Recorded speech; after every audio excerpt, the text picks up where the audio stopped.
This man got on a blue suit looking like he is part of a gospel quartet group. Hello my chat partners, welcome back to another video. If you are new here, my name is Dion. Please subscribe to my channel, and to my returning chat partners, I really appreciate you guys' support. So guys, today's video is a segment from my movies or shows to chat about. So what I decided to do was I decided to bring you guys a segment on a TV series that I watch, which is Love After Lockup. And I know I'm a little late in the game, but I saw last night, which is season 3, episode 6, and I wanted to pull the camera out and chat to you guys about it because that's my little show, and I just wanted to talk to you guys about it. So let's get started. And guys, I made me some tea because I'm getting ready to spill y'all some tea on this show.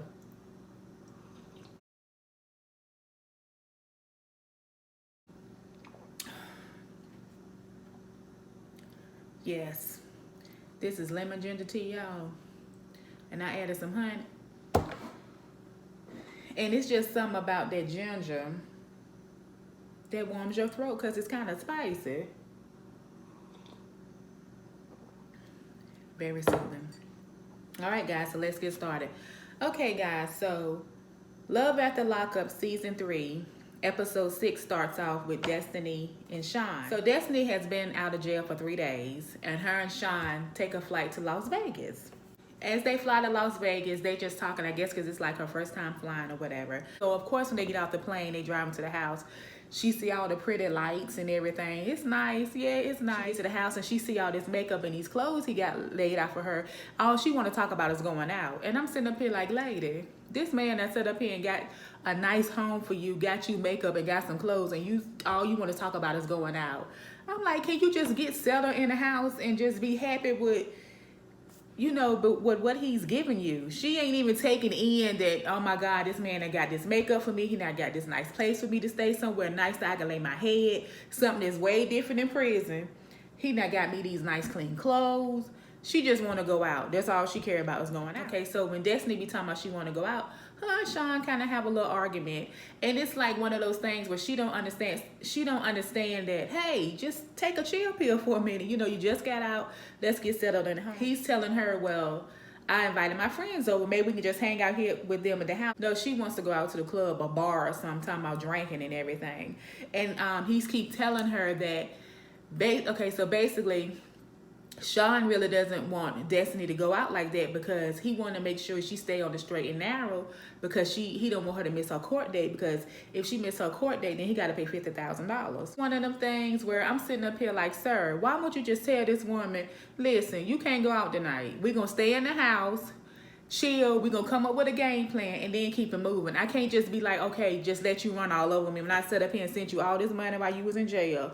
Now you out of jail and sit up here and bought you clothes, makeup. Because if you don't do right, I got to pay $50,000. But she all gung-ho about going out. So the next scene is Chandra and Tyrus.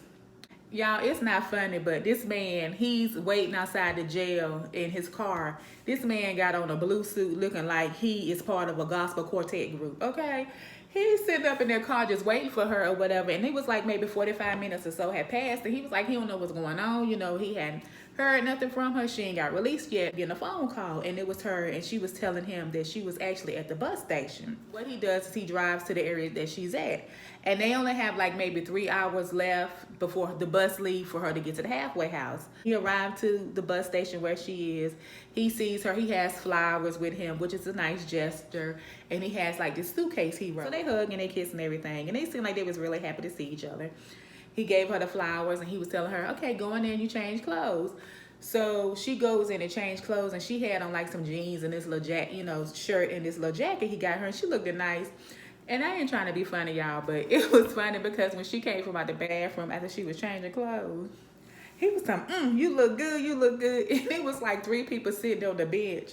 And they turned around, they was looking, their faces blurred. They were just looking like, what in the world going on? It was just funny to me, just the way them 3 people just standing there. They probably was like, what is really going on? Shawn on her one-on-one is basically saying that, you know, prison is kind of easy. You know, prison is a struggle, but it's kind of easy when you got people supporting you. And she's like, you know, saying that Tyrus is very nice. You know, he has a good heart. But she also had other people supporting her in the prison. Scene goes to Christiana and John. Christiana, she's in a halfway house, so she's not shown this episode. But John ends up calling her mother Tammy and, you know, lets her know that he wants to meet up with her and take her out to, you know, get her something to eat. And so he goes to pick her up and they go out to lunch and they get to talking or whatever. And she was like, wow, so you guys got married. He informed her that they had a native ceremony. And that lady was looking like a native ceremony. She was like, she don't even know what a native ceremony is. And me personally, I don't know what a native ceremony is either. To be honest, I don't think I ever heard of one. Till he said he had a native ceremony. And then when they got married, you know, he was saying it was a native ceremony. So I've never heard of that. Her mom was saying in the one-on-one that she wished her daughter had had a Christian ceremony because she always wanted to walk her down the aisle. Of course, that's what parents want to do. Tammy asked John how long has him and her daughter been knowing each other. And he was like 3 months. And she was sitting there looking. And you could tell in the way this woman was looking kind of puzzled and a little uncomfortable because she was like, wait a minute, hold on. What's really going on here? You know what I'm saying? But you can tell she's a sweet lady, so she's not going to be too quick to jump out the fly in. I think what it is, she was just shocked and really trying to soak everything in that has happened, you know, with her daughter and this man. And so they continue to converse, and she continued to ask him questions, and he's continued to tell her more about himself. And he tells Tammy that he's actually been married 4 times. And he tells her that he actually married his wife's cousin. Like, he ran off with the cousin and got married. She was just sitting there, and this little lady got the little oxygen thing going on, and she was just sitting there looking like, okay, this is very awkward. I felt awkward for her. I was like, poor lady, she probably just sitting here like, what in the world is really going on? She started asking him more about himself, and he told her that he was an inmate. You know, he had been in prison before, and he told her that the last time he was in jail was in 2008, you know, overcharging his checking account. And so her mom was saying in the one-on-one that, you know, she really wanted her daughter to, you know, meet a nice guy that would help her out and take care of her, because she said that, you know, whenever her daughter gets out of jail, she goes to the halfway house and she has a hard time, because evidently in the halfway houses, it's more drugs, it's more just bad things that you can get into. And it's hard for a person to kick their addictions that they may have. And the next scene goes to Maurice and Jessica.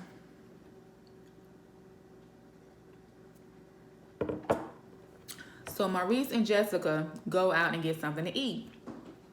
So they go like to this little, I don't know, a pizza parlor, restaurant, or diner or something. And as they're sitting there, you know, a waitress comes to take their order. And the waitress, she's an attractive girl. And Maurice is sitting there when he's looking at the menu, but then he's looking up at the girl, then he'll look at the menu. And Jessica, she's sitting across from him. And she looking at him like, she can tell that he's eyeing the waitress, but then again notice that his wife is looking at him. So he turned around and, you know, kind of, you know, look at the menu. And he was like, he was ready to order. She was like, well, I ain't ready to order. And he was like, well, I'm gonna order. She was like, but I'm not ready. So the waitress had to come back. And I'm sitting up here like, first of all, if I'm telling you that I'm not ready to order, don't be sitting up there talking about you gonna order. You being funny, and that's something we're not gonna do. It's gonna be whenever everybody ready to order, okay? So they start talking, and he was telling her that he can tell that she's not happy as far as the living situation. So he just got out of jail. So right now they're in Compton, because that's where his parole office is, and they're staying at his cousin's house. And from the scene that they showed of her being in his cousin's house, you can tell that lady was very, very uncomfortable. For one, even though she married to Maurice, he been in jail, so it's not like she really know him. And then you in Compton, she not used to Compton. She lives to Vegas. She not used to Compton. Doesn't got kids, and then it's I can understand how she can feel uncomfortable, because for one, you don't know these people. You in Compton, and then you staying at somebody's house that you don't even know. You can tell she was extremely uncomfortable, and I was like, girl, you better I was thinking to myself, girl, you need to get you a hotel, because ain't no way I would have stayed up in that house. Not in Compton. I wouldn't have stayed in nobody's house anyway like that if I ain't known one. Especially if your boyfriend, or not her boyfriend, her husband, is somebody who not got in trouble and, you know, been in jail and stuff. I don't know. I just can't do it. That's just me. I'm just speaking for me. But to each his own. I don't knock nobody for doing what they want to do for somebody that they care about. To go meet her family, because he can tell that she's not comfortable, and he's ready to go home because she has a home for them in Vegas.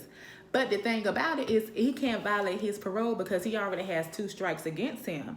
So if he violate his parole and get in trouble, that 3rd strike, that means he's gonna be in jail for 25 years to life, meaning he's gonna be in jail for the rest of his life. And this guy's a young guy.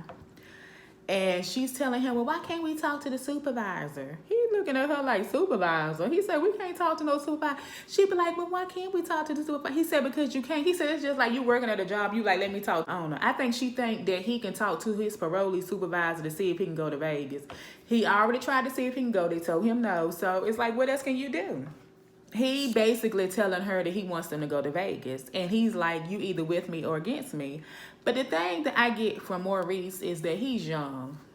I think he like maybe 26. And he been in jail for like 7 years. He young. He's not mature. He's not like mature. Because my thing is, sir, if this is your 2nd strike, you know good and well if you go to Vegas, if you get caught, you in jail for the rest of life. So is it a thing that you really want to go back to jail and be in there? Is that what it is? No way I'm finna sit up here and even discuss. Yes, I want to go home. I'm going to go home. But what we need to do is decide right now, is we going to stay in the hotel until your parole over with, or if we can't afford to stay in the hotel for these 30 or 60 or 90 days, however long you got, I'm getting ready to go to Vegas. And you stay at your cousin's house or whoever house you stay in. Hopefully you won't do nothing to get yourself in trouble because you already know what things you can and cannot do. So if you have to stay in the house, I guess parole contract or whatever it is up, and then you can come to Vegas and do that. But do is be sitting up here violating paroles, and you ain't gonna have me in the middle of it. It's just not gonna happen. So, and I'm gonna go home and I'll come visit you every other weekend or every weekend or whatever, because it's only 4 hours away. I'm not finna be sitting up here discussing with you about you violating parole and that's your 3rd strike. Because she told him she not gonna do the prison thing again. But he's so gung-ho of trying to prove a point. It's like to me, he one of the people that you can't tell him nothing. And I would not waste my energy trying to tell somebody something that just don't want to listen when I'm sitting up here trying to help you out. Because at the end of the day, I'm giving you money. Like, we ain't finna be doing all this. You know what I'm saying? It's a lot to it, because I'm sure by them being married and that's his 2nd strike, I don't know if he a felon, but it's going to be hard for him to find a job anyway. So she already going to be having to pull all the weight. So what you going to do is, since I've been holding you down, you my husband, and I'm not trying to make you feel like you less of a man, but you ain't finna drag me down with you. It's just not gonna happen. We gonna work together and you wanna improve yourself and make yourself a better person, then I'm here for you and I'm gonna have your back 100%. But when you sitting up here, you know, as they was going to the car, he was telling her to say, F the parole, F the boards, F the prison. You can't have that mindset. Just be like, you know what, I'm gonna do everything I can so I don't violate my parole, so I don't have to go back. That's the mindset he needs to have. So next thing, they go back to Chandra and Tyrus. So basically, she's saying in her 101 that she's only spent 24 hours with this man. And that they're getting to know each other. And their little conversation that they have, because what they do is they go get something to eat. And their little conversation they have is pretty cute. But on his 101, you know, he was saying like he wanted to have sex with her. Sir, stop letting that be the first thing you think about, is that you want to have sex with this girl. Because at the end of the day, this woman is just got out of jail and get ready to go to a halfway house. She need to prepare her mind to go into this halfway house, because I don't think this was her first time getting locked up. Even if it was her first time getting locked up, you need to prepare your mind to go to the halfway house, because you actually getting locked up into another facility. They were sitting up there talking, and she was just saying how, you know, he's a good person. He got a good heart. I feel like she feels she's obligated to be his girlfriend, because he, you know, did all these things for her while she was in prison. You know, came to visit her, send her money and all this kind of stuff. This man is like 49 and she 28.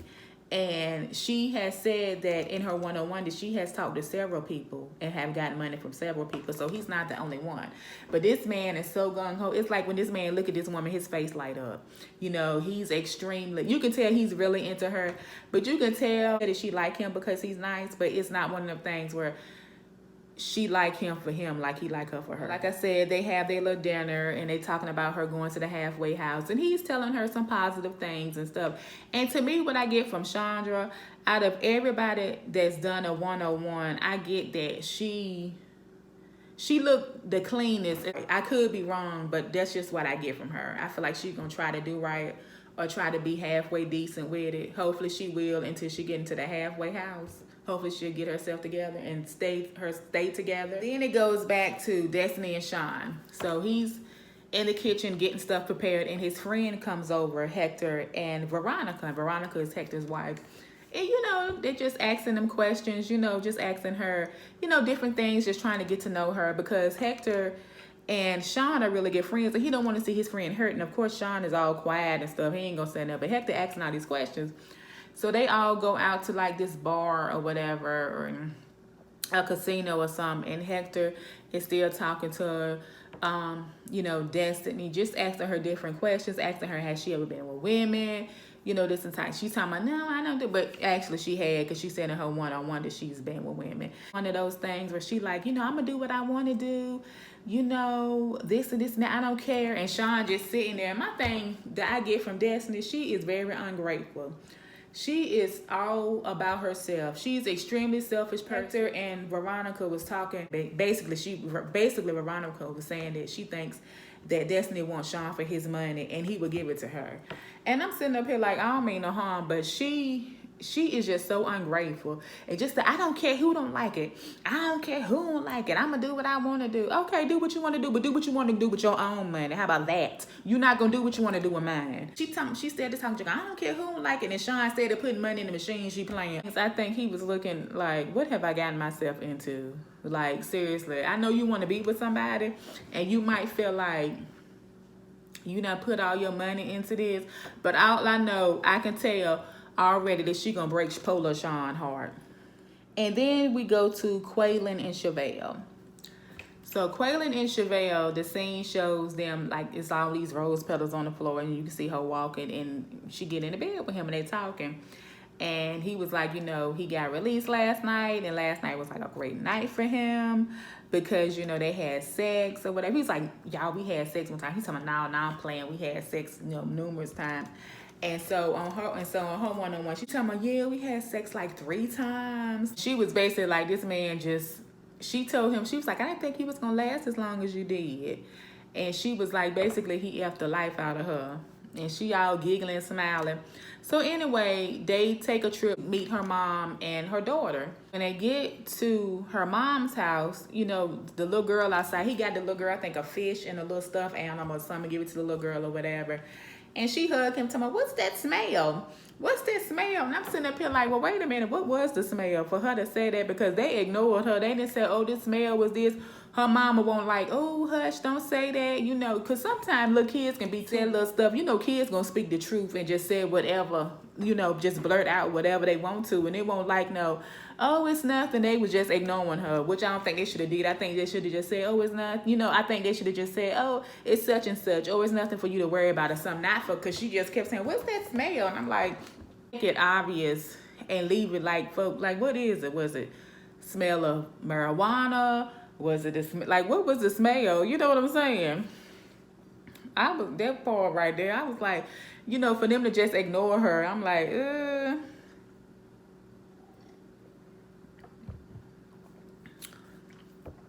So then they go in the house, and Chevelle's mom is talking, and she asking him like a lot of questions, you know, like what's his plans for her daughter? Where does he see the relationship going? And, you know, all this kind of stuff or whatever. And he basically telling her, you know, that he just want to take everything, you know, slow. He want to, you know, for them to really get to know each other, because it's a difference, you know, talking to somebody on the phone and we in prison and you outside. And, you know, of course it's going to be different. Now we really face to face and we really going through life stuff together out here in this world, not when I'm behind bars. So he was like, he really wanted to get to know her. And then this too, I think this guy spent like 17 years in prison or 12 years or something like that. He spent some time in prison. So just got out, like, let me, you know, let me get myself together before, you know, really trying to, you know, like be in a serious relationship like that. And so that's what I took from what he was telling her mother.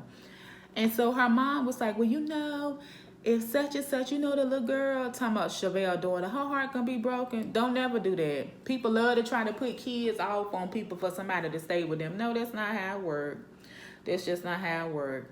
You can't do that. Like this guy that spent years in prison. Like let him get out here and get him a job and get himself together and live life for a while to see what the world is like from when he got locked up and then go from there. Because my whole thing is I think that maybe the little girl maybe have met him already or something because she knew him. So how that worked, I don't know. I feel like if it's somebody dealing with in prison, they ain't finna meet my kid right now anyway. That's number one. We need to really get to know each other and establish stuff then. You know what I'm saying? Like, that just, I was kind of confused about, Chevelle do her one-on-one. And she's talking and she was like, I life on hold for 2.5 years. And, Kweilyn, I mean, he needs to propose to me in 6 months. I'm like, girl, why is you so ready to get married to this man? Like, can you wait? Yeah, of course, when people in prison, they gonna tell you a whole lot of things. Because they ain't got nothing but time. You know what I'm saying?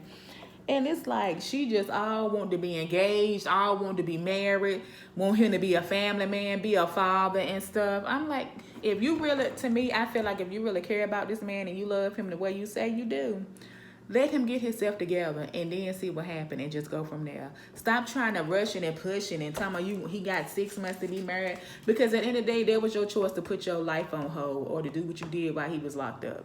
So sometimes you got to take stuff as a loss and as a win. Trust me, I done had plenty of losses. But you know what? I put my own self in those situations. I got through them, and when they got past me, I ain't never looked back. And that's what she need to do. Either the stuff work out with Kweilyn or it don't. But she need to keep it moving because it's like, please let this man get himself together because he spent a whole lot of time in prison. The show leaves off with Maurice and Jessica. They packing the trunk of the car, and next thing you know, they going to Vegas. And they got 4 hours to go, and they just up in the car talking, and he talking, I want to see my family. I want to see my mom and dad. I want to see my house. That's the stuff I need to be. That's what I want to see. And she just in the car. You can tell this woman is stressed, okay? Because she's sitting there looking like she don't even want to drive, but she driving. And she like, if he get caught, then that's it for him. He in jail for the rest of his life.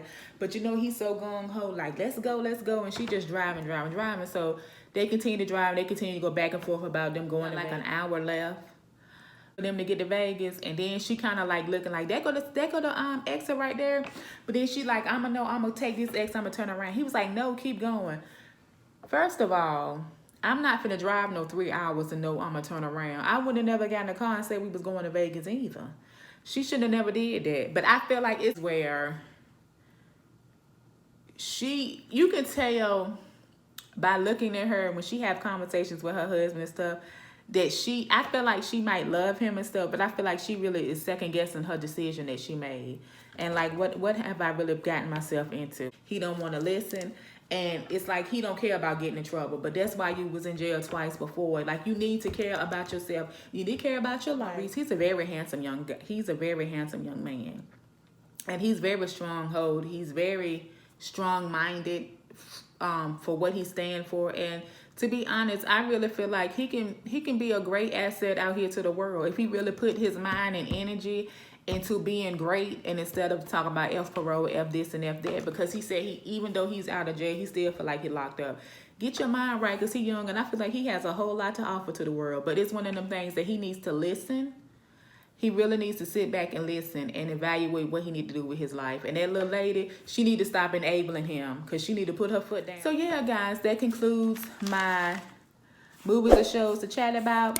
Love After Lockup, Season 3, Episode 6.